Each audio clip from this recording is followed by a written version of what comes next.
Bonjour à tous et à toutes.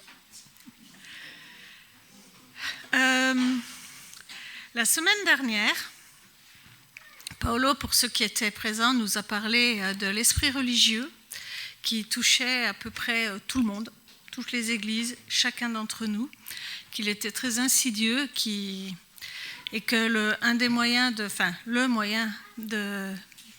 ne pas être touché par l'esprit... Oui, mais ça résonne, ça me gêne. Le moyen de ne pas être touché par cet esprit religieux, c'est de passer à travers une porte qui a une forme de croix, de mourir à soi-même, de laisser le vieil homme mourir et de prendre notre croix et d'aller vers Jésus. Donc, ça tombe bien parce qu'on en parlait aussi la semaine dernière avec Paula et puis on a reçu toutes les deux des messages un peu dans ce sens. Donc on va parler un peu de l'esprit religieux, mais on va surtout parler de Jésus. Donc c'est pour ça que l'enjeu ce matin m'a beaucoup touchée parce que, alors bon, Christophe était au courant de mon message, forcément, mais c'est aussi Kyria qui avait préparé les chants auxquels elle n'était pas au courant. Donc on a beaucoup parlé de Jésus ce matin et c'est lui le centre de ce message. Mais avant, je vais demander, alors je ne sais pas qui, de passer une petite vidéo qu'on connaît tous par cœur, mais je trouve qu'elle est tellement parlante.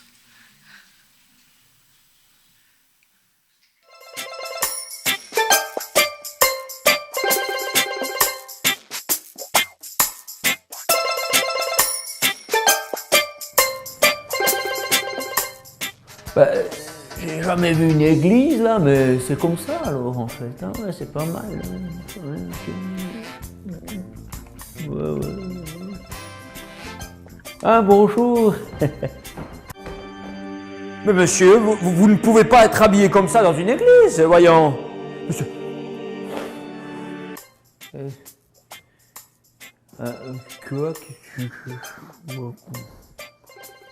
Qu'est-ce qu'il y a? Monsieur. Oh, mais non. Oh.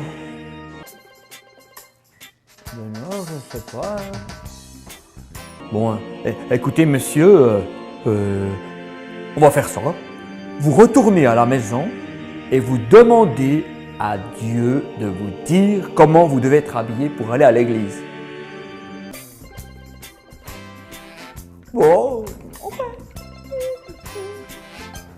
Ça marche. Ok? On fait ça? Ok, c'est bien.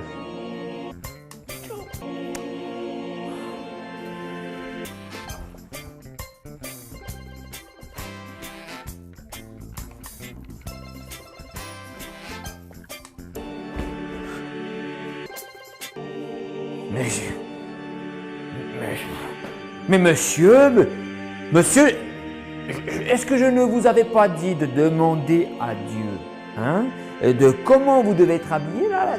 Vous n'avez pas demandé? Hein? Ah ben ouais, j'ai demandé, ouais, il m'a répondu. Ah oui, ah bon? Ah. Ouais, il m'a dit, ouais. Et qu'est-ce qu'il vous a dit? Ben, il m'a dit, je sais pas, je vais jamais dans cette église.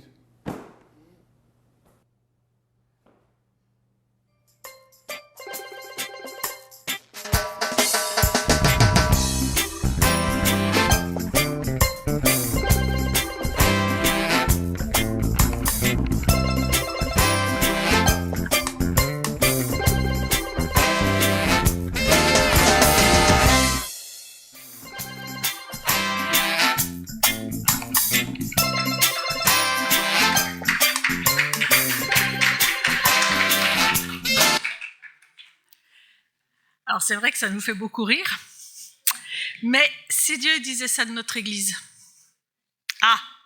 là on rigole un petit peu moins.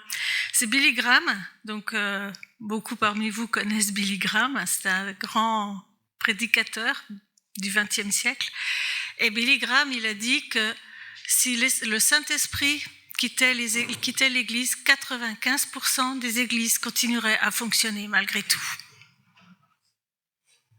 Ça fait mal, hein?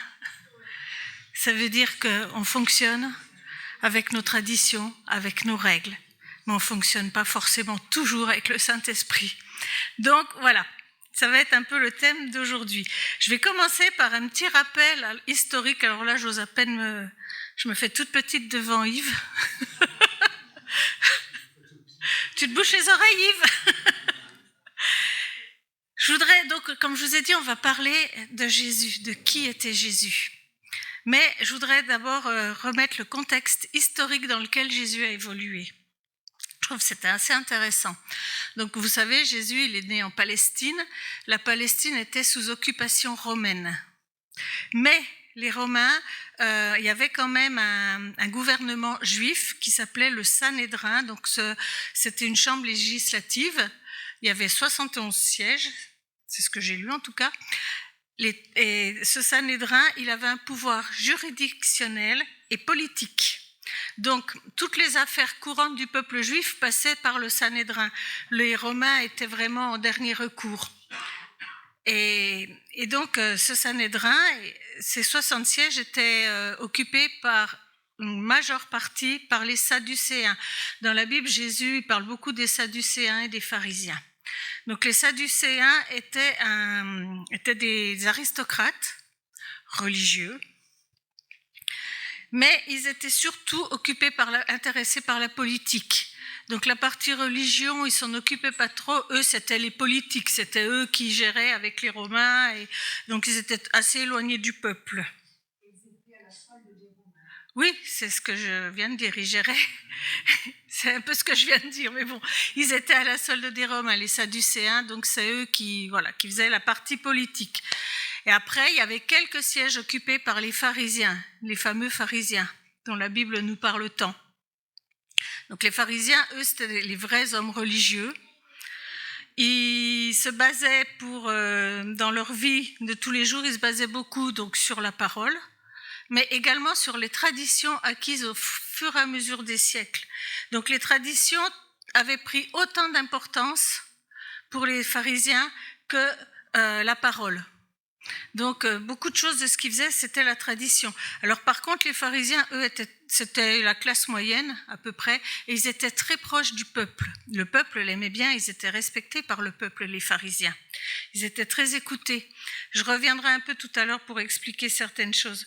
Donc ça, je trouve que c'était intéressant de bien situer ce contexte dans lequel Jésus évoluait. Et il y avait un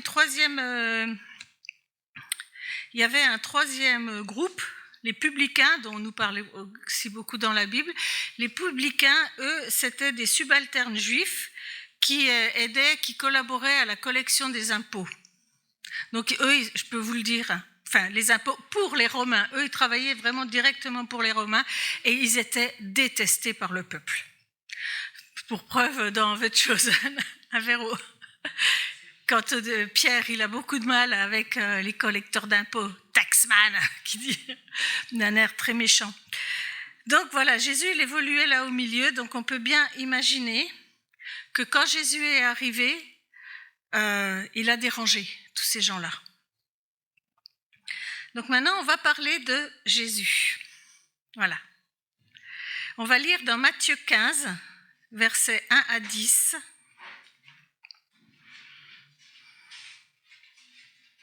Je vous laisse le temps de chercher. J'aurais dû le faire mettre, mais bon, j'ai pas fait. Je suis désolée. La technique et moi, c'est pas trop. Vous voyez, j'ai encore du papier. Alors, des pharisiens et des scribes vinrent de Jérusalem auprès de Jésus et dirent : Pourquoi tes disciples transgressent-ils la tradition des anciens ? Car ils ne se lavent pas les mains quand ils prennent leur repas. Il leur répondit : Et vous ? Pourquoi transgressez-vous le commandement de Dieu au profit de votre tradition ? Car Dieu a dit : Honore ton père et ta mère, et celui qui maudira son père ou sa mère sera puni de mort. Mais vous, vous dites : Celui qui dira à son père ou à sa mère ce dont j'aurais pu... Attendez, oui, j'ai un bug là sur mon téléphone. Ce dont j'aurais pu t'assister est une offrande à Dieu et n'est pas obtenu d'honorer son père et sa mère. Vous annulez ainsi la parole de Dieu au profit de votre tradition. Hypocrite, Ésaïe a bien prophétisé sur vous quand il a dit : Ce peuple m'honore des lèvres, mais son cœur est éloigné de moi. Dans la foulée, on va lire un deuxième passage, toujours dans Matthieu 12, verset 1, à partir du verset 1. En ce temps-là, Jésus traversa des champs de blé un jour de sabbat. Ses disciples qui avaient faim se mirent à arracher des épis et à manger. Les pharisiens, voyant cela, lui dirent « Voici tes disciples font ce qu'il n'est pas permis de faire pendant le sabbat. » Mais Jésus leur répondit « N'avez-vous pas lu ce que fit David lorsqu'il eut faim, lui et ceux qui étaient avec lui ? Comment il entra dans la maison de Dieu et mangea les pains de proposition qu'il ne lui était pas permis de manger, non plus qu'à ceux qui étaient avec lui et qui étaient réservés aux sacrificateurs seuls ? Ou n'avez-vous pas lu dans la loi que les jours de sabbat, les sacrificateurs violent le sabbat dans le temple sans se rendre coupables ? Or, je vous le dis, il y a ici quelque chose de plus grand que le temple. » Et en dernier, toujours dans la foulée, c'est à partir du verset 8, « Car le Fils de l'homme est maître du sabbat. » Étant parti de là, Jésus entra dans la synagogue, et voici, il s'y trouvait un homme qui avait la main sèche. Ils demandèrent à Jésus, « Est-il permis de faire une guérison les jours de sabbat ?» C'était afin de pouvoir l'accuser.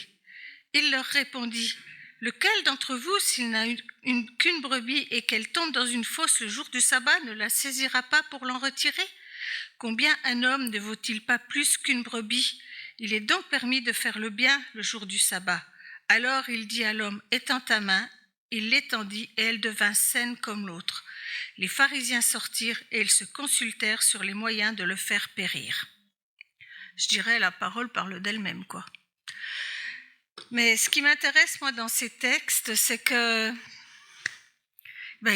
Jésus, il a passé quand même beaucoup de temps à provoquer les pharisiens. Parce que le fait de ne pas travailler le jour du sabbat, c'est même pas dans la tradition orale, quoi. C'est une règle. Et Jésus, qu'est-ce qu'il fait ? Ses disciples, ils mangent, ils cueillent des blés le jour du sabbat. Ses disciples, ils ne se purifient pas les mains avant de manger. Jésus, il guérit le jour du sabbat. Et on peut comprendre que il est perturbé, ce bonhomme. Hein. Et en plus, avec qui traînait Jésus ? Parce que Jésus, le Fils de Dieu, il aurait pu venir et puis aller vers les religieux. Il l'a fait d'ailleurs. Hein. Jésus, il a passé beaucoup de temps avec les pharisiens à discuter avec eux. Mais c'était qui ses amis ? Jésus, il mangeait avec les publicains, les fameux taxman. Il mangeait, Jésus, ses disciples, il a choisi qui comme disciples ? Il a choisi des pécheurs, des hommes du peuple, des hommes qui n'avaient pas forcément une hyper renommée religieuse. Qui est-ce qui suivait Jésus en permanence ? Des femmes. Alors les femmes, mon Dieu, mais en plus certaines à la réputation un peu douteuse, genre Marie de Magdala. Donc Jésus, il frayait avec tous ces gens-là. Donc déjà, rien que ça, les pharisiens le regardaient un peu de travers. Mais en plus, il les provoquait. Il faisait des miracles le jour du sabbat. Il laissait ses disciples faire des choses interdites le jour du sabbat. C'était quand même un petit peu un provocateur, Jésus. Et je me suis vraiment posé cette question. On en est où de tout ça aujourd'hui ? Parce qu'on peut se dire c'est la Bible. Alors c'est vrai que, oui, c'est une petite parenthèse, là je veux revenir par rapport aux pharisiens et aux sadducéens. Les sadducéens, ils en avaient rien, enfin Jésus les dérangeait pas, ils s'en fichaient complètement. Sauf qu'à un moment donné, ils se sont dit, à cause de Jésus, les Romains ils vont s'intéresser d'un peu trop près à nous. Donc pour éviter que les Romains entrent dans leur petite magouille politique, les sadducéens ils se sont alliés aux pharisiens pour faire tomber Jésus. Et les pharisiens, la Bible nous le dit plus d'une fois, régulièrement, ils ont essayé, ils ont décidé très tôt de faire mourir Jésus parce qu'il les dérangeait, mais ils savaient quelque part que Jésus, il était dangereux aussi pour eux, quoi. Je pense qu'au fond d'eux, ils avaient reconnu qu'il était le Fils de Dieu. mais il les dérangeait vraiment parce que eux, ils enseignaient au peuple des règles. Il y a tellement de textes dans la Bible qui parlent de la relation de Jésus et des pharisiens. Moi, j'en ai choisi 3 qui montrent un peu le côté provocateur de Jésus, mais relisez les évangiles en vous focalisant sur la relation de Jésus et des pharisiens. Ils passent son temps, Jésus, à les remettre à leur place. Mais ce qui m'intéresse aussi, c'est de me dire que oui, les pharisiens, ils accusent Jésus, et qu'est-ce qu'il fait Jésus ? Il se justifie pas. Alors c'est quelque chose qui me touche beaucoup parce que moi je passe mon temps à me justifier. C'est un de mes gros défauts. Quand je fais quelque chose, je fais ça parce que si, parce que ça, c'est pas bien. Jésus il se justifie pas. Il les accuse carrément. Il met le doigt là où ça fait mal. Vous dites que, en effet, mes disciples doivent se laver les mains. Mais vous, qu'est-ce que vous faites ? Vous dites honorez votre père et votre mère, et puis sous prétexte de donner tout votre argent au temple, vos parents, vous les honorez pas, vous ne vous en occupez pas. Jésus, il les accuse en permanence, il les remet à leur place.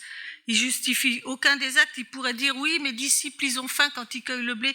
Comprenez, on n'a pas à manger, ils ont faim. Non, il dit regardez, David, il a fait pareil, Il utilise la Bible, il utilise son autorité de fils de Dieu pour les remettre à leur place. En permanence, il a tout utilisé pour essayer de leur faire comprendre les choses. Il est même allé en leur disant, vous ne voyez pas qu'il y a quelque chose de plus grand. Et c'est quoi qui est plus grand ? Ils réalisaient pas qu'ils étaient face au Fils de Dieu. Ils réalisaient pas que l'enjeu était plus important que leur tradition. Ils réalisaient pas que l'enjeu était plus important que leurs règles. L'enjeu, c'était qu'ils avaient devant eux le Fils de Dieu qui ne le voyait pas. Et Jésus, et je crois que quelque part, il devait pleurer souvent le soir à cause d'eux. Mais je pense que, je me demande jusqu'à quel point des fois, il ne pleure pas quand même le soir à cause de nous aussi. Parce que, un autre de mes points, c'est, qui sont les pharisiens d'aujourd'hui ? Alors on dit non, attendez, les pharisiens, c'est pas nous. C'était eux dans le temps. Tout ce qu'ils font, nous, jamais on le ferait. Sauf que de nos jours, c'est un petit peu déguisé, peut-être. Pas toujours, mais c'est plus déguisé, mais c'est là. Il a bien dit, Paolo, dimanche dernier, il dit, l'esprit religieux, il est insidieux, mais il est là, présent en permanence.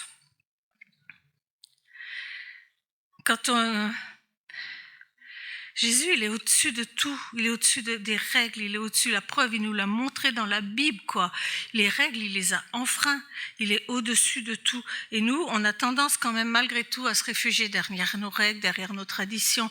Alors, je pense que l'Église, avec un grand E, est responsable beaucoup de toutes ces traditions. Ça a commencé par l'Église catholique, qui a amené ses traditions, qui a amené ses règles, qui a amené ses habitudes.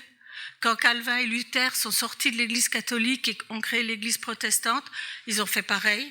Alors, ils ont enlevé certaines règles, mais ils en ont gardé certaines, puis ils en ont rajouté d'autres. Comme ça, voilà, un peu plus de règles.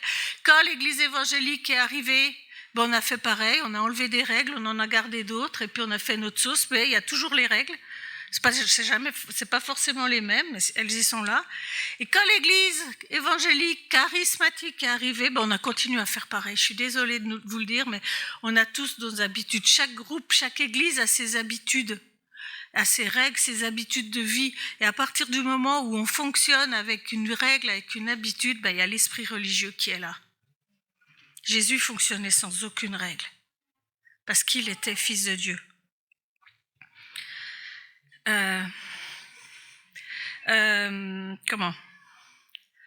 Donc j'ai relevé 5 points, 5 qui peuvent nous dire, tiens, là il y a peut-être l'esprit religieux, il y en a d'autres, attendez, c'est pas une liste exhaustive, c'est 5 points qui m'ont frappé. Je les ai pas inventés, je les ai lus, je suis désolée, mais il y a le levain du désordre. Jésus dit, gardez-vous du levain des pharisiens. Le week-end dernier, on a fabriqué du pain. Pour la première fois de ma vie, j'ai fabriqué du pain. Je peux vous dire que c'était un plaisir pur de pétrir ce pain, de mélanger le levain qu'on avait mélangé à l'eau tiède et qu'on après après on l'a mis dans la pâte, et puis on a pétri jusqu'à faire quelque chose d'à peu près correct. Et on voit le levain qui se mélange à la pâte, et puis après qu'il fait gonfler la pâte, on a mis, une fois que on a vu une boule qui ressemblait à quelque chose, on l'a mis devant le feu pour que ça lève. Et le levain des pharisiens, ça peut être toute parole qu'on donne aux autres. Le levain des pharisiens, c'était des paroles qui semaient la zizanie, qui semaient la discorde. Et on ne s'en rend pas compte, mais parfois, par nos paroles, on sème la discorde, on amène la crainte, on amène la peur, et c'est du levain. Donc, chaque fois qu'on critique quelqu'un, chaque fois qu'on dit une parole qui n'est pas bénissante, on ressemble un peu aux pharisiens, quoi. Même si, naturellement, quand on lit la Bible, on dit non, pas eux, c'est pas nous. Mais comme disait Michel Allard, on en connaît intimement. Ensuite, qu'est-ce qu'ils avaient, les pharisiens? Ils étaient experts en surveillance. Parce que vous n'allez pas me dire que quand les disciples sont sur un chemin et qu'ils voient un champ de blé qui cueille des épis, bizarrement, les pharisiens étaient là. Mais ils devaient épier Jésus, ils le suivaient en permanence, quoi. Ils étaient tout le temps en train de l'épier, de regarder ce que faisaient ses disciples, et puis pour trouver toujours ce qui allait pas chez lui, pour le prendre en faute en permanence. Ils les épiaient en permanence. Il le surveillait. Et nous, c'est pareil, quand on surveille les autres, il y a un petit peu de pharisiens chez nous. Alors, ça peut être dans la même église, dans le même groupe d'église, quand on se surveille les uns les autres. T'as vu, celui-là, il n'a pas fait ci, puis celui-ci, il fait ça, et puis machin. Mais aussi, ça peut être surveiller ce qui se passe dans les autres églises. Ah, t'as vu cette église-là, eux, ils font ça, et puis ils font pas ça, et puis nous, on fait ci, et puis... Non, arrêtons de nous comparer les uns aux autres. Arrêtons de nous surveiller les uns les autres. Occupons déjà nous de nous et de Dieu. Moi, ma relation avec Dieu, ma relation avec mes frères est plus importante que ce qu'ils font, ce qu'ils ne font pas. Ça, c'est pas notre problème. On a une petite fille qui est toujours en train de surveiller ce que fait sa sœur. Ou même les autres, quand on était au printemps, là, cette année, on l'avait emmenée avec nous aux États-Unis, et puis chez ses cousins, puis elle arrêtait pas de dire à son oncle, tonton, c'est normal, il fait ci, et puis Kylian, il fait ça, puis Finn, il fait ci, est-ce que c'est normal, est-ce qu'il a le droit de faire ça? En permanence, elle lui disait, est-ce qu'il a le droit de faire ça? Et nous, on lui disait, mais Léana, vis ta vie. Ils ont un papa, ils ont une maman, ils s'occupent d'eux. Toi, tu vis ta vie, regarde pas. C'est pas ton problème. S'ils font une bêtise et que leurs parents sont là et l'acceptent, c'est pas ton problème. Nous, c'est pareil, quoi. Vivons notre vie, c'est pas notre problème ce qui se passe dans les autres églises. On n'a pas à épier, à surveiller ce qui se passe autour de nous. Ensuite, essayez par nous-mêmes, essayez de devenir plus saints par nous-mêmes, par nos propres efforts. Les pharisiens, ils étaient... Vous savez, aujourd'hui, je me suis bien habillée, j'ai fait ma pharisienne, c'est ce que m'a dit mon mari ce matin. Il m'a dit, pour une fois, tu te mets en robe, tu fais ta pharisienne. J'ai dit, non, j'avais rien d'autre à me mettre. On revient d'une semaine de vacances. On est arrivé tard hier soir. C'était un autre problème. Mais pour vous dire, quoi, les pharisiens, ils étaient bien habillés, ils étaient beaux, il fallait que tout le monde les voie. Mais ils essayaient par eux-mêmes, c'était tout par eux-mêmes les règles. Pas une fois, ils ont demandé à Dieu ou à Jésus, qu'est-ce que t'en penses? Non, c'était comme ça. Et nous, c'est un peu pareil. Si par nos propres efforts, on essaie de se sanctifier, si par nos propres efforts, on essaye d'avancer, on va droit dans le mur, puis on devient un pharisien. C'est juste l'Esprit, Jésus. C'est Jésus qui peut nous aider. C'est l'Esprit de Dieu qui peut nous aider. Mais en aucun cas, nos propres efforts ne vont nous amener là où Dieu nous veut. Mais de trop faire par nous-mêmes, d'essayer de... Ah, la Bible, elle dit ça, alors moi je vais le faire. Puis je le fais un peu, puis je le fais un peu, puis j'y arrive plus, et puis je panique. Non, juste, on se place devant Dieu. Et lui, il nous amène là où il veut qu'on aille. Donc arrêtons de nous-mêmes d'essayer d'avancer parce que souvent on n'y arrive pas. En tout cas, moi, je n'y arrive pas de moi-même. Et un dernier point, quatrième point, mauvaise relation à l'autorité. Les pharisiens, ils ne supportaient pas l'autorité de Jésus. Ils ne supportaient pas l'autorité de Dieu. Ils faisaient leurs règles, mais attention, il ne fallait pas qu'on leur dise « là tu te trompes, là tu fais mal ». Non. ils suivaient leurs propres règles. Et nous, quand on a un problème avec l'autorité, quelque part, on devient un petit peu comme eux, quoi. L'autorité, c'est Jésus qui nous la donne. L'autorité, elle vient de Dieu. Et quand on discute tout ce que les responsables que Dieu a mis en place sur terre, quand on commence à tout discuter, on a un problème avec l'autorité. Et si on a un problème avec l'autorité, quelque part, ça peut être un petit signe de pharisianisme en nous. Et dernier truc, une rigueur impitoyable. Nous imposons des règles, c'est ce qu'il faisait. Alors que Dieu, lui, n'est qu'amour et bonté. Dieu, les règles, on l'a vu, Jésus, il n'en avait rien à faire des règles. Souvent, quand on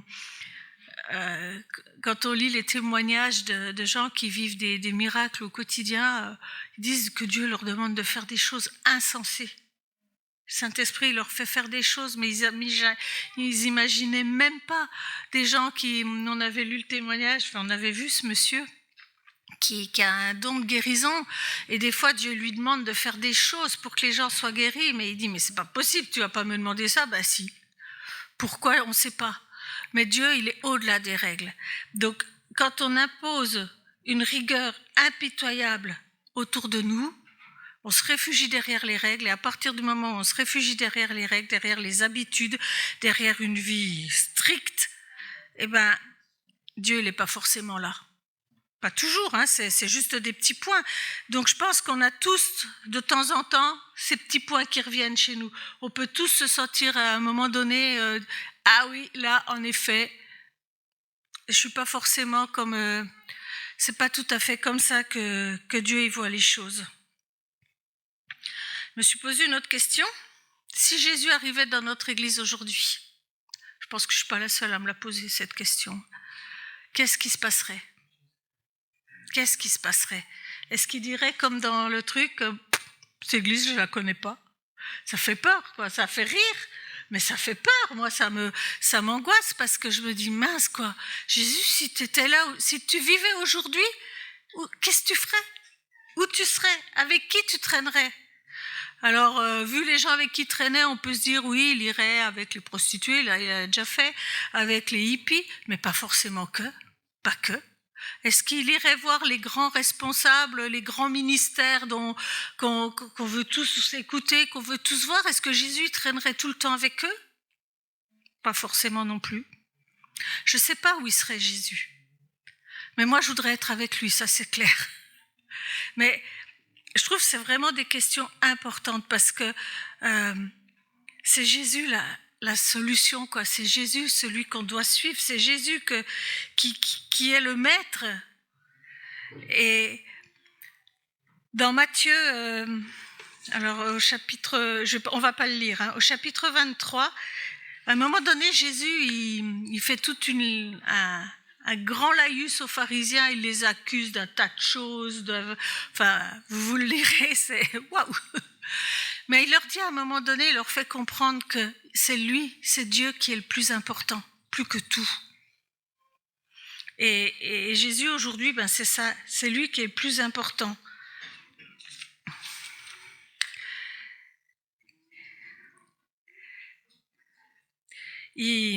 Il a tout fait pour que les pharisiens changent. Il a réussi à en changer quelques-uns, toujours dans The Chosen, excusez-moi, mais je trouve que ce passage, c'est un des épisodes qui est le plus beau, c'est quand Nicodème va rencontrer Jésus.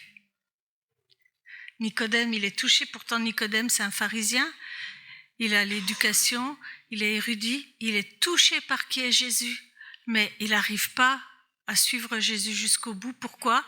Parce qu'il a le poids de ses traditions. Il a le poids des règles sur lui.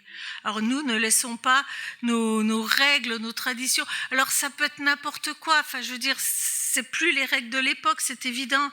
Mais je vous engage chacun à réfléchir. Quelles sont mes habitudes de vie? Quelles sont les règles que je m'impose qui m'empêchent de rencontrer réellement Jésus? Parce que les règles des pharisiens les ont empêchés de rencontrer Jésus. Qu'est-ce qui peut m'empêcher, moi, dans ma vie? Parce qu'on est tous concernés. Moi, la première. Qu'est-ce qui, dans ma vie, dans mes habitudes de vie, dans mes pensées, parce qu'on a des pensées qui sont écrite au fer dans notre tête, dans nos pensées, dans nos habitudes. Qu'est-ce qui peut m'empêcher de rencontrer Jésus? Parce que c'est lui la solution.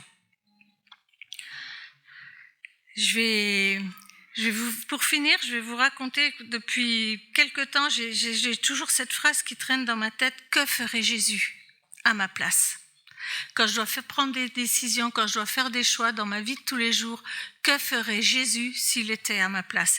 Et il y a longtemps, il y a un monsieur qui s'appelle Charles, je ne sais plus son nom de famille, je l'ai déjà oublié, quelque chose, qui a écrit ce livre. Alors c'était dans les années, à la fin du 19e siècle, donc en 1897, je crois, un truc comme ça.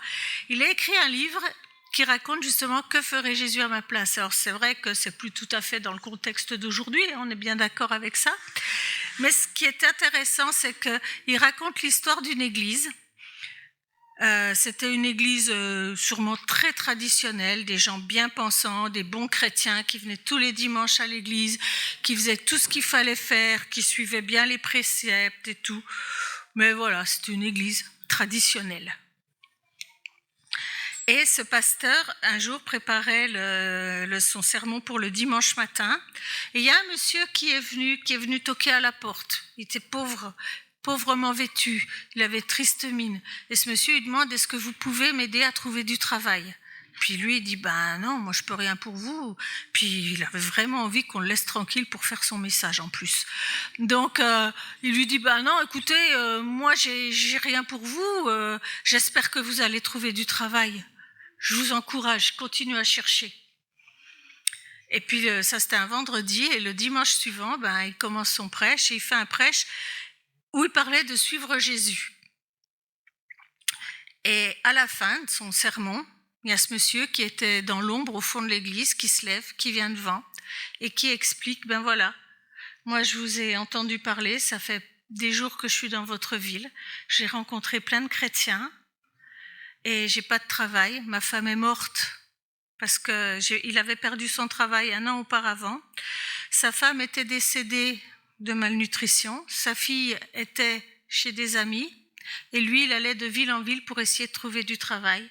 Et il dit beaucoup des logements dans lesquels des logements très pauvres dans lesquels on a essayé de vivre, c'était des chrétiens qui le tenaient. Vous avez un langage, vous voulez suivre Jésus? Vous faites quoi au quotidien pour suivre Jésus? C'était plus long, mais je résume. Et cet homme, il est tombé dans les pommes, là, devant tout le monde. Donc le pasteur l'a pris chez lui.